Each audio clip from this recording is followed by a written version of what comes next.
24-25 সালে এসে দাঁড়িয়ে বাংলাদেশের অবস্থা অনেকটা এরকম যে সর্বাঙ্গে ব্যথা ওষুধ দেব কোথা।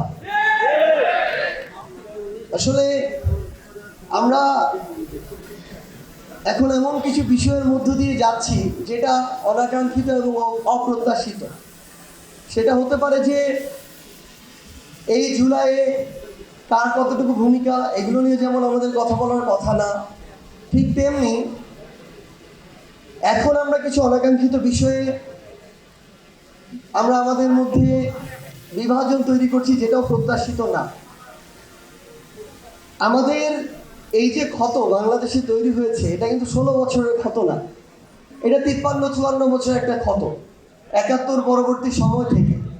এই ক্ষত কখনো 1 বছরে পূরণ হবে না। আপনি বা আমি যাকে দায় দিয়ে দেই, এখানে আমাদের কয়েকটি হসপিটালে সম্মানিত পরিচালক যারা আছেন তারা রয়েছেন। আমি ধরে নিচ্ছি ঢাকা মেডিকেলের সম্মানিত পরিচালক যিনি আছেন তিনি আছেন। এখন আমি তাকে দায় দিতে পারি যে ঢাকা মেডিকেলে যেই চিকিৎসা হওয়া দরকার ছিল, যেই সুযোগ সুবিধা একজন নাগরিকের একজন আহত পাওয়া দরকার ছিল সেটা তারা পায় না, এটার জন্য তিনি দায় দিয়ে দিলাম। কিন্তু তিনি যে এগুলো দিতে পারেন না, এটার সাথে সংশ্লিষ্ট একজন ডাক্তারের প্রয়োজনীয় সুযোগ সুবিধা, একজন কর্মচারীর প্রয়োজনীয় সুযোগ সুবিধা, প্রয়োজনীয় ওষুধের সাপ্লাই, প্রয়োজনীয় ইনস্ট্রুমেন্টের সাপ্লাই, এই প্রত্যেকটা জিনিসের সাথে এই রাষ্ট্রের অসংখ্য গুরুত্বপূর্ণ মন্ত্রণালয় বলি, প্রতিষ্ঠান বলি, ব্যক্তি বলি জড়িত। তারা কি তাদের দায়িত্বটা ঠিকমতো পালন করেছে? এখানে যে ইনস্ট্রুমেন্টগুলো দেশের বাইরে থেকে কিনে আনা হয়েছে, সে 1 কোটি টাকা যেখানে বাজেট ছিল সেখানে 1 কোটি টাকার একটা যন্ত্র কিনেছে, নাকি 90 লাখ টাকা লুটপাট করে 10 লাখ টাকার যন্ত্র এনেছে? এই প্রত্যেকটা জায়গার সাথে যারা জড়িত তারা যদি তাদের দায়িত্বটা ঠিকমতো পালন করে তাহলেই সেখানকার পরিচালক তার দায়িত্বটা ঠিকমতো পালন করতে পারবেন। কিন্তু আমরা সরাসরি আমাদের চোখে যাকে দেখি তাকে দায় দিয়ে একটা দায় ছাড়া দায়িত্ব পালন করি।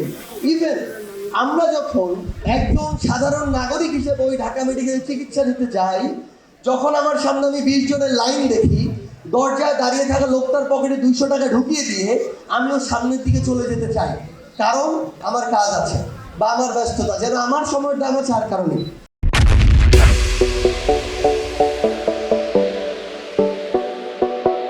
তো আমরা আসলে এই মুহূর্তে, আমি অন্তত এই 1 বছরে এই বাংলাদেশকে যেভাবে দেখেছি, আমি স্পষ্ট করে এটা বলতে পারি, আমরা আমাদের জায়গা থেকে যতই সাধু সাধার চেষ্টা করি না কেন, কেউই নিজের দায়িত্বটা ঠিকমতো পালন করি না।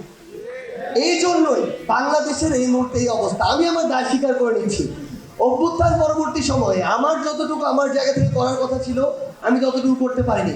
কিন্তু এটাই সত্য, আমার করার জন্য অন্যান্য সিস্টেমের যে সাপোর্টগুলো থাকা দরকার, এদেশের রাজনৈতিক দল, ওই দলের ব্যক্তিবর্গ, তাদের যতটুকু সদিচ্ছা থাকা দরকার, আমলাতন্ত্রে যারা চাকরি করে তাদের যতটুকু সদিচ্ছা থাকা দরকার, আমার উপদেষ্টা মণ্ডলীতে যারা আছেন তাদের যতটুকু অভিজ্ঞতা থাকা দরকার, কিংবা এই প্রত্যেকটা জায়গায় ইভেন সাধারণ জনগণের যতটুকু সহযোগিতা করা দরকার কেউই তারটা করে নাই। সো সবচেয়ে বড় কথা হচ্ছে, আমরা যে বাংলাদেশটা পেতে চাই, এই বাংলাদেশটা আমরা পাবো, কিন্তু পেতে সময় লাগবে। এবং সবচেয়ে গুরুত্বপূর্ণ কথা হচ্ছে 24 পূর্ববর্তী সময়ে হাসিনা এই বাংলাদেশকে যেই পর্যায়ে নিয়ে গিয়েছিল, যেই স্বৈরাচারী সিস্টেম তৈরি করেছিল, আমার ওই জুলাই যোদ্ধা ভাইয়ের সাথে গলা মিলিয়ে আমি বলতে চাই, বাংলাদেশে যে কেউ যে কোনো ফরম্যাটে যে কোনো ব্যক্তিকে সামনে রেখে এটা আর কোনোদিন করতে পারবে না। এই সুযোগটা এই বাংলাদেশে হবে না।